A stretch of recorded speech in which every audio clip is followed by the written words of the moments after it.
தற்போதைய அண்மை செய்தியை பார்த்துக் கொண்டிருக்கிறோம். சென்னையில் அதி கனமழை மற்றும் பாதிப்புகள் குறித்து ஜெர்மனியில் இருந்து தொலைபேசி மூலமாக முதலமைச்சர் விவரங்களை கேட்டறிந்திருக்கிறார். உரிய முன்னெச்சரிக்கை நடவடிக்கைகளை எடுக்க வேண்டும் என்றும் அறிவுறுத்தி இருக்கிறார். இத்தொடர்பான கூடுதல் விவரங்களோடு இணைகிறார் சிறப்பு செய்தியாளர் சுபாஷ். விவரங்கள்.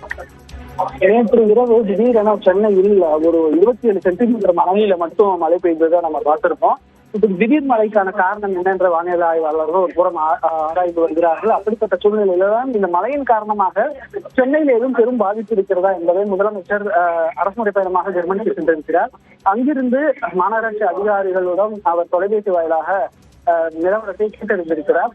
எப்படி பாதிப்பு இருக்கிறது, ஏதேனும் மக்கள் இருக்கக்கூடிய பகுதிகளில் பாதிப்பு இருக்கிறதா, அப்படி இருந்தால் என்ன மாதிரியான நடவடிக்கைகள் எடுக்கப்பட்டிருக்கிறது என்பதை கேட்டறிந்திருக்கிறார். குறிப்பாக சாலை போக்குவரத்து சீராக உள்ளது என்று மாநகராட்சி சார்பாக பதில் கொடுக்கப்பட்டிருக்கிறது. எந்த ஒரு சுரங்கப்பாதையிலும் தண்ணீர் தேவையில்லை என்பதும் சொல்லப்பட்டிருக்கிறது முதலமைச்சர்.